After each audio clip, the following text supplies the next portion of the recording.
मध्य प्रदेश में राज्यसभा चुनावों को लेकर अब भारतीय जनता पार्टी को चिंता करने की जरूरत है। जरूरत इसलिए क्योंकि भाजपा की तरफ से कुछ विधायकों ने क्रॉस वोटिंग कर दी है। इस क्रॉस वोटिंग के आने वाले उपचुनावों में क्या मायने हैं, जो लोग क्रॉस वोटिंग का अर्थ नहीं समझते उनको समझाने के लिए बहुत ही सरल शब्दों में, जब एक पार्टी का जो विधायक होता है वो दूसरी पार्टी में जाकर वोट कर देता है, उसे क्रॉस वोटिंग कहते हैं।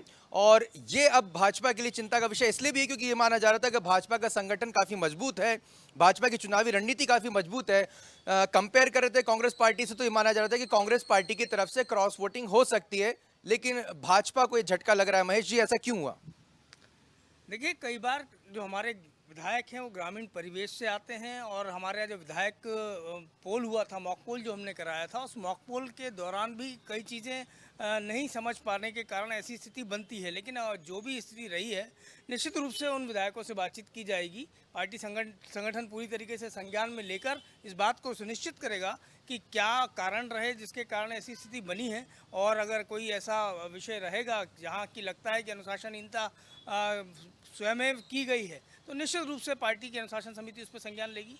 लेकिन आप कितनी महत्वपूर्ण बात समझ रहे हो, नाम सामने आ रहा है, गोपीलाल जाटव जी का नाम सामने आ रहा है। गुना से वो विधायक हैं। गुना वो जिला है जहाँ के ज्योतिरादित्य सिंधिया जी सांसद रह चुके हैं, और उस क्षेत्र से अगर कोई क्रॉस वोट करते हैं, महज इत्तेफाक नहीं समझा जा सकता, ऐसे कोई गलती नहीं समझी जा सकती है। ये मुझे लगता है अभी काउंटिंग जारी है, अभी पूरे विषय को आने दीजिए और जब उनसे चर्चा की जाएगी उसके उपरांत ही कुछ कह पाना ज़्यादा बेहतर होगा। अभी कुछ भी कह पाने की स्थिति में नहीं है। वो समझ में आ ही रहा है कि भाजपा काफ़ी यहाँ पर आश्वस्त थी कि इस तरह की कोई भी क्रॉस वोटिंग की संभावना नहीं है। भाजपा के पूरे चुनावी रणनीतिकार भोपाल में मौजूद रहे थे। अब तो बाजी मार तो नजर आ रहे, चेहरे पे मुस्कुराहट नजर आ रही है कांग्रेस पार्टी के ब्रिजभूषण जी। क्या लग रहा है, आपको ये उम्मीद थी कि भाजपा की तरफ से इस तरह की क्रॉस वोटिंग होगी? हमें पूर्ण रूप से उम्मीद थी, और आगे भी हम ये बता देना चाहते हैं कि अभी तो ये अंगड़ाई है, आगे और लड़ाई है। और ये बात हमने नहीं बोली, ये भारतीय जनता पार्टी के जो विधायक हैं, जो खुलेआम व्हिप जारी होने के बाद भी जिन्होंने क्रॉस वोटिंग करी है, उनने कहा है कि हमें भारतीय जनता पार्टी पसंद नहीं है, हमें कांग्रेस पसंद है। इसका तो तात्पर्य यही होगा। फॉल्स वोटिंग और क्रॉस वोटिंग में अंतर है। क्रॉस वोटिंग का मतलब है कि खुलेआम व्हिप का उल्लंघन करना, और फॉल्स वोटिंग का मतलब है गलती होना। अब इधर जिसकी फॉल्स वोटिंग हुई उसको तो आपने निरस्त कर दिया, और जिसने क्रॉस वोटिंग करी है वो बोल रहा हमसे गलती हो गई। तो महोदय, 230 विधानसभा में क्षेत्र में से लगभग 30 विधानसभा क्षेत्र के अलावा पूरा परिवेश ग्रामीण परिवेश ही है। क्या क्रॉस वोटिंग केवल गुना से होनी थी? क्या रतलाम, झाबुआ, अलीराजपुर, बड़वानी, खरगोन यहाँ पे ग्रामीण तबका नहीं है? ग्रामीण तबका तो यहाँ भी है, लेकिन यहाँ के लोग ज़्यादा समझदार हैं, और उससे ज़्यादा समझदार गुना का विधायक हैं। उनको मालूम था कि हमें आपको वोट नहीं देना, और खुलेआम उल्लंघन जब किया, व्हिप जारी होने के बाद, ट्रेनिंग प्राप्त करने के बाद, एक विधायक अगर ये गलती नहीं कर रहा, वो खुलेआम ये दर्शा रहा है कि हम कांग्रेस के साथ हैं, भारतीय जनता पार्टी के साथ तो हम कतई नहीं है। आने वाले विधानसभा में हम बता देंगे आपको। बिल्कुल, बड़ी बात यहाँ पर आ रही है कि भाई गुना से ही क्यों, और दूसरा इसको नाराजगी क्यों नहीं समझा है? गुना से तो आशु भाई 22 लोग गए हैं और एक नहीं गया। 22 लोग जब जाते हैं एक बड़े नेता के साथ, तो चिंता तो कांग्रेस को करनी चाहिए कि अपना घर आप नहीं संभाल पाते हैं, और उसके बाद इस प्रकार के आरोप लगाते हैं तो बड़ा हास्यास्पद विषय बनता है। जहाँ तक बात है आज के विषय की, निश्चित रूप से मैंने बताया आपको कि पार्टी पूरी तरीके से संज्ञान में लेकर क्या कारण रहे, क्या परिस्थिति रही, उसके बाद ही कोई निर्णय करेगी। लेकिन कांग्रेस पार्टी अति आत्मविश्वास में जो थी, कल लक्ष्मण सिंह जी बैठक में आते हैं, 10 मिनट रुक के चले जाते हैं। केपी सिंह जी बैठक में आते नहीं, पहले दिन दूसरे दिन आते हैं।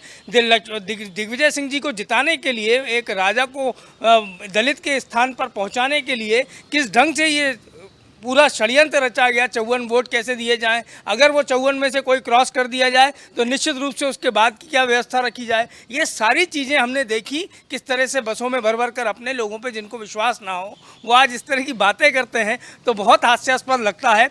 ये अगर इन्होंने किया होता तो आज जो दलित का एक अपमान करने का काम इन्होंने किया है, एक बार पुनः इन्होंने साबित कर दिया है कि ये कांग्रेस का दलित विरोधी चेहरा बेनकाब हो चुका है। चाहे शिवभानु सिंह सोलंकी जी हो, चाहे जमुना देवी जी हो, और चाहे आज फूल सिंह बरैया हो, दलित समाज को एक बार पुनः इन्होंने अपमानित करने का काम किया है।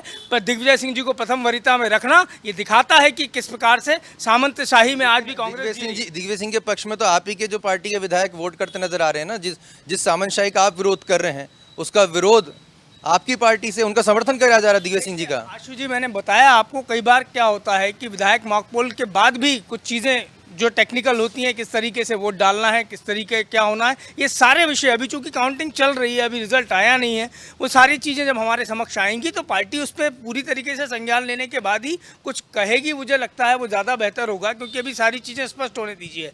बहुत सारी चीज़ें अभी चल रही हैं विधानसभा में, कि और भी नाम सामने आ नहीं, ऐसा नहीं है, कांग्रेस के भी नाम सामने आ सकते हैं। कांग्रेस के जो विधायक हैं उन्होंने किस प्रकार का पूरा क्रियाकलाप दिखाया है अभी 2 दिन के अंदर, बसों में जाना आना, और दिग्विजय सिंह जी, उमंग सिंगार का नाम भी आ सकता है, कई ऐसे नाम आ सकते हैं। मैं अगर नाम गिनाऊंगा जिन्होंने दिग्विजय सिंह जी का खुल के विरोध किया था कमलनाथ की सरकार में, शराब माफिया तक के आरोप लगाए थे, क्या ऐसे नाम सामने नहीं आ सकते? इसलिए पूरी मतगणना होने दीजिए, उसके बाद मुझे लगता है कि इस पर चर्चा करना ज़्यादा अच्छा होगा। ज़्यादा चर्चा करना अच्छा होगा। लेकिन कांग्रेस पार्टी के लिए मणिपुर से भी एक अच्छी खबर आती दिखाई दे रही है।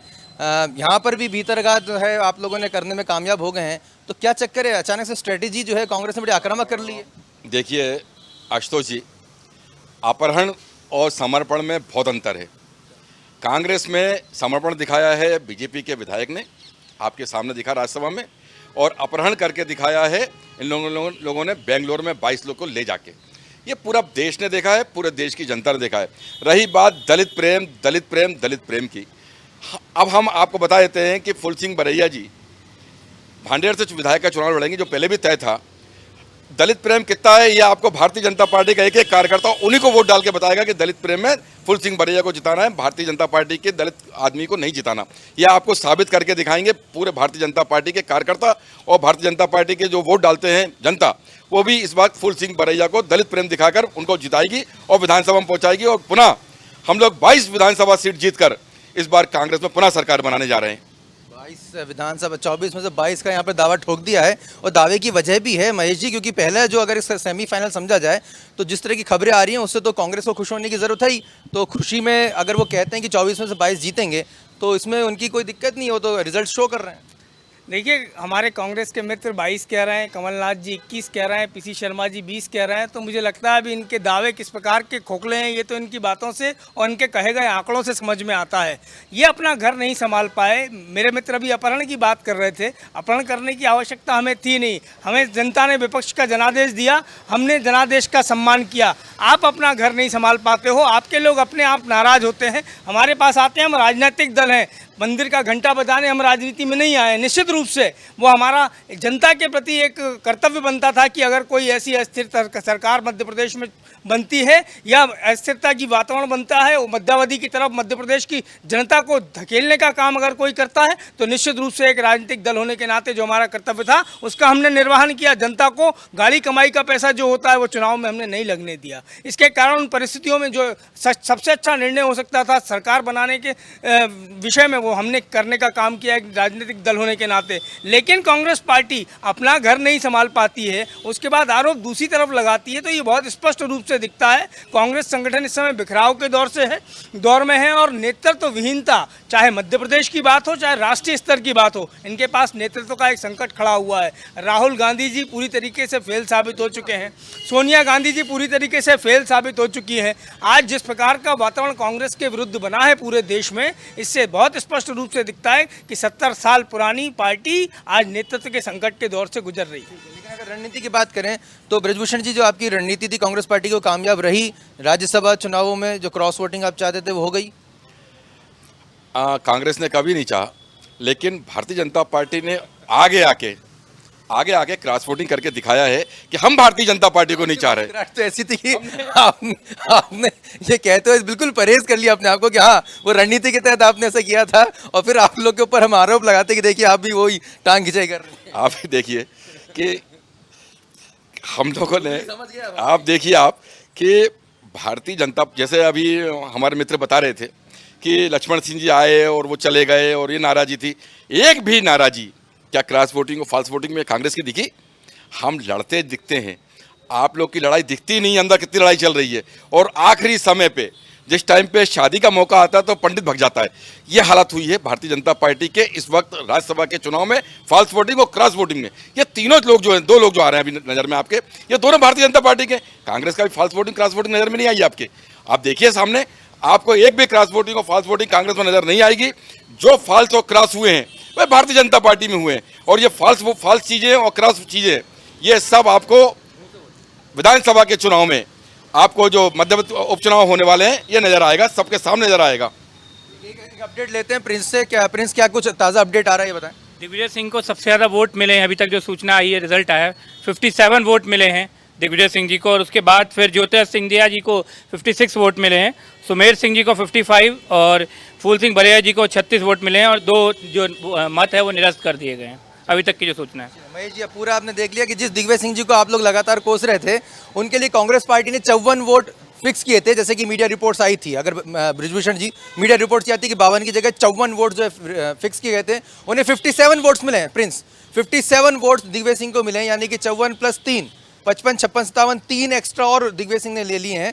इससे अब आप क्या कहते हैं? अब आप तो मतगणना की बात करते हैं, पूरा हमें आपको पूरा डिटेल आ गई। बहुत अच्छा आंकड़ा भी आया, 57 वोट मिलना, ये बहुत स्पष्ट जो एक्स्ट्रा कहाँ से मिले? मैं बता रहा हूँ ना, ये बहुत स्पष्ट रूप से दिखाता है कि कांग्रेस पार्टी और दिग्विजय सिंह कितने डरे थे कि राज्यसभा उनका पहुंचना हो पाएगा नहीं हो पाएगा, क्योंकि कमलनाथ जी ने आरोप लगाया था कि हमारी सरकार गिरने का कारण दिग्विजय सिंह जी हैं, तो उनको डर था दिग्विजय सिंह जी को कहीं क्रॉस ना हो जाए। उन्होंने अपने स्तर पर भी कई लोगों से जुगाड़ तुगाड़ षड्यंत्र, जिसमें दिग्विजय सिंह जी माहिर माने जाते हैं, वो करने का प्रयास भी किया है। 57 + 36 मेरे ख्याल से 93 होता है, 93 होता है, और 92 वोट्स आपके पास थे कांग्रेस पार्टी के पास में, यानी कि 1 वोट दिग्विजय सिंह जी के, जो अब कंफर्म हो गया है। जो अब लगातार कहते काउंटिंग हो जाने दीजिए, अब कंफर्म हो गया है कि 1 वोट दिग्विजय सिंह जी को दिया गया है।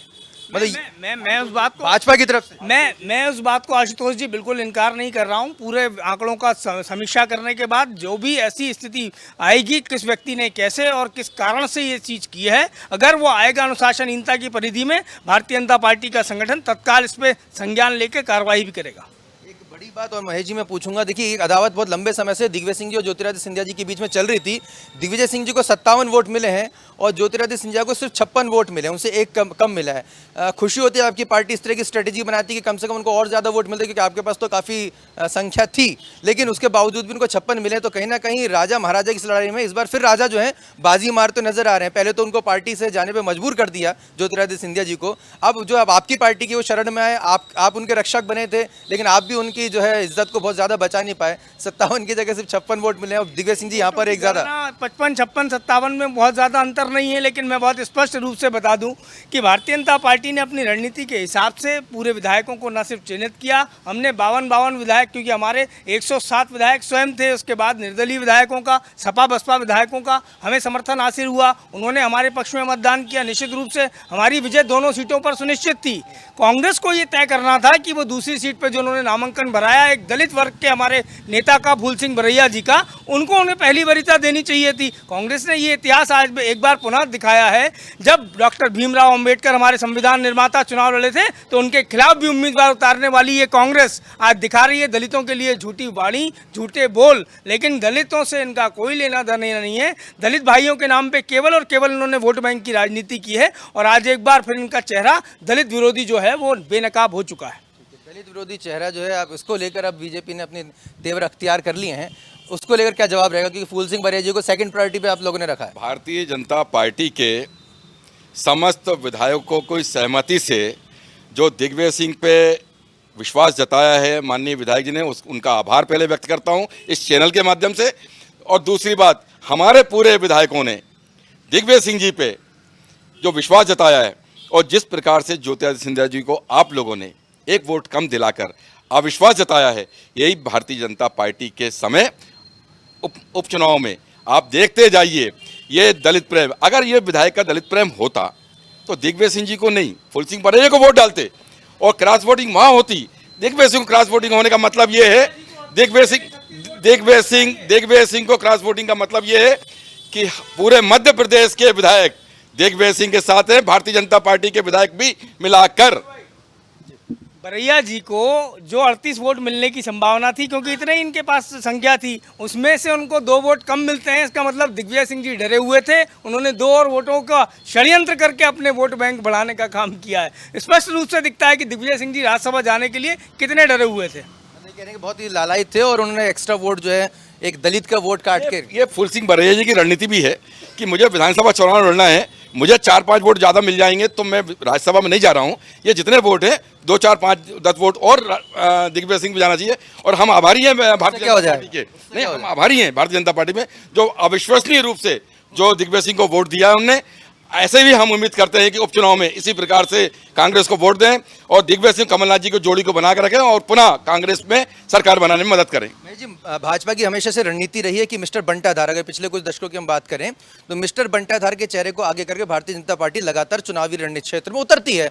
और दिग्विजय सिंह जी की जो कहीं ना कहीं जो फेस वैल्यू है, एंटी फेस वैल्यू अगर मैं कहूं तो उसको कहने के भुनाती भी रही है। अब यहाँ पे अगर भाजपा के ही अगर विधायक, मौजूदा विधायक गोपीलाल जाटव का नाम जो सामने आ रहा है, वो उनके पक्ष में अगर वोट करते नजर आ रहे हैं, तो सबसे पहले तो कांग्रेस का आपने एक वैलिड पॉइंट दे दिया कि भाई देखिए, अब जिस दिग्विजय सिंह जी का चेहरा आप जनता के बीच में लेके जा रहे हैं, उसके पक्ष में तो आप ही के पार्टी के विधायक वोट कर रहे हैं, तो एक अजीब सी स्थिति में नहीं डाल दिया आपको? देखिए आशु जी, मैंने बहुत स्पष्ट इस बात को कह दिया कि जाटव जी ने जो वोट किया है उससे उन पे संज्ञान लेने के उपरांत कुछ कहना उचित होगा। क्या कारण रहे, किस परिस्थिति में ये हुआ, ये सारी चीज़ें पार्टी स्तर, पार्टी फोरम पे तय होंगी। लेकिन दिग्विजय सिंह जी का जहाँ तक सवाल है, वो बंटाढार मध्य प्रदेश के लिए तो साबित हुए कमलनाथ जी की सरकार के लिए भी हुए हैं। कमलनाथ जी की सरकार 15 माह में किस प्रकार से चली है और किस प्रकार से उनके मंत्रियों ने, विधायकों ने और बाकी सारे लोगों ने दिग्विजय सिंह जी पर शराब माफिया से लेकर बड़े बड़े आरोप लगाए, तो ये दिखाता है। और कमलनाथ जी अंततोगत्वा इस बात को स्वीकार कर चुके कि मेरी सरकार जाने का कारण दिग्विजय सिंह थे, तो इससे बड़ा तो प्रमाण हो भी नहीं सकता। जब पीसीसी अध्यक्ष, पूर्व मुख्यमंत्री इस बात को स्वीकार कर ले कि हमारी सरकार का बंटाढार करने वाले बंटाढार थे, तो निश्चित रूप से दिग्विजय सिंह जी की जो इमेज है, दिग्विजय सिंह जी का जो क्रियाकलाप है, उनके जो बोल वचन और वाणी है, उससे तो भारतीय जनता पार्टी को सदैव लाभ हुआ है। दिग्विजय सिंह जी हों चाहे श्रीमान राहुल गांधी जी हों, दोनों भारतीय जनता पार्टी के लिए शुभंकर माने जाते हैं। और निश्चित रूप से हम आगामी राहुल गांधी जी का जन्मदिन भी है, जब हम चर्चा कर रहे हैं इस वक्त, इस तारीख को 19 जून को उनका जन्मदिन भी है। अखबारों में जो विज्ञापन प्रकाशित हुए हैं उसमें कमलनाथ जी आपके प्रदेश अध्यक्ष, और दूसरे पन्ने में लीडिंग न्यूज़पेपर की बात कर रहा हूं मध्य प्रदेश के, उसके दूसरे पन्ने पर सज्जन सिंह वर्मा जी के साथ में वो है। अब ये मैं एक इंटरनल आपसे सवाल पूछना चाह रहा हूँ, क्या ये मान लिया जाए कि कांग्रेस पार्टी पे, मध्य प्रदेश की कांग्रेस पार्टी पर ज्योतिरादित्य सिंधिया जी के जाने के बाद दिग्विजय सिंह ज़्यादा प्रभावी तौर पर ज़्यादा अपनी पकड़ मजबूत करते जा रहे हैं, और अब कमलनाथ खेमा खुद को कहीं ना कहीं अब थोड़ा सा इनसिक्योर महसूस कर रहा है, अब अखबारों में विज्ञापन छपाकर अपनी जो है उपस्थिति को दर्ज करा रहा है? क्या आपको लग रहा है कि जिस तरह की संभावना थी वो आगे बढ़ रही है? आदरणीय आशुतोष जी, ये खेमेबाजी और ये सब चीज़ें तो हमारी अब ख़त्म हो गई। ये राज्यसभा के उपचुनाव कब खत्म हुई, मतलब कब तक थी? जब हमारी इसके पहले सरकार गिरने तक हम लोग लग रहा था कि आपस में लड़ रहे हैं। लेकिन एक बात बता देता हूँ, अब खेमेबाजी की शुरुआत और ये सब चीज़ें आपको भारतीय जनता पार्टी में देखने को मिली। कांग्रेस कल्चर तो नहीं आ गया, ये कह रहे हैं आपके कांग्रेस के जितने लोग आए वो कल्चर आपके अंदर आ गया? देखिए ऐसा है, कांग्रेस पार्टी में गुटबाजी ये उनका स्थायी चरित्र है। और भारतीय जनता पार्टी में जब भी कोई आता है, पार्टी की रीति नीति सिद्धांत से जुड़कर आता है और उसके बाद पार्टी में समाहित भी होता है। ऐसे कई अनेक उदाहरण हैं जो भारतीय जनता पार्टी में आने के बाद उन्होंने उस पार्टी की रीति नीति सिद्धांत को न सिर्फ अपनाया है, आत्मसात किया है, और उसके साथ ही समाज की सेवा के लिए आगे बढ़े हैं। और जहाँ तक मेरे मित्र बात कर रहे हैं कि कांग्रेस पार्टी में खेमेबाजी पुरानी बात हो गई, तो अभी तो मुझे लगता है इनको रुकना चाहिए। अभी राज्यसभा चुनाव के जब परिणाम आएंगे और जब इनको कैंडिडेट नहीं मिलेंगे, आज ये भारतीय जनता पार्टी के नेताओं पर ढोरे डालने का काम कर रहे हैं। उन 24 विधानसभा क्षेत्रों में इनके पास उम्मीदवारों का टोटा है, वहां पे इनके पास ये स्थिति है कि संगठन के काम करने के लिए कार्यकर्ता उपलब्ध नहीं है। सिंधिया जी के आने के बाद मैं जी एक सवाल तो यहाँ पर उठ रहा है ना कि इतना बड़ा टूट हुई है कांग्रेस पार्टी में, ज्योतिरादित्य सिंधिया खेमा पूरा चला गया है, उसके बाद जो भगदड़ की कल्पना भाजपा ने की थी वो कहीं दिखाई नहीं दे रही है। और आपकी पार्टी में फूफाजियों की संख्या लगातार बढ़ रही है जो मुंह फुला के बैठे हुए हैं। चाहे दीपक जोशी जी की बात करें, खबर आ रही है सुमित्रा महाजन जो ताई हैं, पूर्व लोकसभा स्पीकर, वो भी नाराज बताए जा रही हैं। ग्वालियर चंबल से भी कई जो बड़े नेता हैं वो नाराज दिखाई दे रहे हैं। हर कोई, गौरी शंकर शेजवार के स्टेटमेंट आ रहे हैं। तो कहीं ना कहीं जो आपकी पार्टी के जो नेता हैं वो कब संगठन की लाइन जो ऊपर से पार्टी के आला कमान ने तय कर दी उसको तो मानते नजर आ नहीं रहे हैं। और ये मैं इसलिए भी जरूरी प्रश्न पूछ रहा हूँ आपसे कि अगर हम 2019 का विधानसभा इलेक्शन देख ले 18 का, जिसमें आप लोग की हार हुई थी, कम सीटें आई थी, उसमें अगर बड़े नाम देख लें तो सरताज सिंह, रामकृष्ण कुसमारी और बाबूलाल गौर जी ने भी कहीं ना कहीं प्रशंसा की थी कमलनाथ जी की। तो ये हो क्या रहा आपकी पार्टी में? नहीं, देखिए ऐसा है, राजनीति में महत्वाकांक्षा होना कोई बुरी बात नहीं है। जो प्रमाणिक कार्यकर्ता है, लगातार काम करता है समाज जीवन में, उसकी अपनी व्यक्तिगत महत्वाकांक्षाएं भी होती हैं। लेकिन निश्चित रूप से भारतीय जनता पार्टी का कार्यकर्ता पूरी तरीके से संगठन से जुड़ के ही काम करता है। संगठन जो निर्णय करेगा वो अंतिम निर्णय के साथ कदम ताल हमारा संगठन का प्रत्येक कार्यकर्ता करता है। लेकिन कहीं कोई बातचीत है तो संगठन के फोरम पर होती है। हमारे सभी कार्यकर्ता लगातार वरिष्ठ नेताओं से बातचीत करते हैं और उसके माध्यम से संगठन जो निर्णय करता है उसी के आधार पर व्हीप जारी हुआ था इस चुनाव को लेकर, गोपीलाल जाटव के खिलाफ क्या क्या कार्रवाई हो सकती है? बिल्कुल, निश्चित रूप से पूरे विषय को संज्ञान में लेकर भारतीय जनता पार्टी का प्रदेश नेतृत्व पूरी तरीके से क्या परिस्थितियां रही हैं उन पर विचार करने के बाद हमारी अनुशासन समिति, हमारे वरिष्ठ नेता सब बातचीत करने के बाद क्या निर्णय किया जाना चाहिए वो करेंगे। बिल्कुल, यहाँ पर आप देख सकते हैं कि साफ तौर पर भारतीय जनता पार्टी जो है वो अब इस समय सकते में भी है, हो सकता है ज़्यादा सतर्कता से आगे बढ़े, लेकिन डैमेज तो हो गया है। डैमेज इसलिए भी हो गया कि एक साइकोलॉजिकली एडवांटेज मिलता है। राज्यसभा का चुनाव से परिणामों में कोई फर्क नहीं पड़ा है। ये माना जा रहा था कि 2 सीटें भाजपा लेकर जाएगी, ज्योतिरादित्य सिंधिया, सुमेर सिंह सोलंकी भाजपा के प्रत्याशी होंगे, वो जो जीतेंगे। दिग्विजय सिंह जी के पास कांग्रेस पार्टी की तरफ से तमगा हासिल होगा राज्यसभा का। लेकिन देखिए, ये एक रणनीतिक जीत यहाँ पर कांग्रेस पार्टी जो है वो अख्तियार करती नजर आ रही है। अब कार्यकर्ताओं को क्या मैसेज जाएगा? कार्यकर्ताओं को ये मैसेज जरूर जाएगा कि कांग्रेस की रणनीति ज्यादा मजबूत रही, जबकि सरकार में भाजपा है। कांग्रेस की रणनीति इस लिहाज से भी मजबूत रही कि दिग्विजय सिंह जैसा चेहरा है जिसको खुलेआम उन्हीं के जो मंत्री रहे तत्कालीन उमंग सिंगार जो है खुलेआम उनको ब्लैकमेलर बोल चुके थे, उनकी पार्टी में उनको लेकर काफ़ी विरोध था।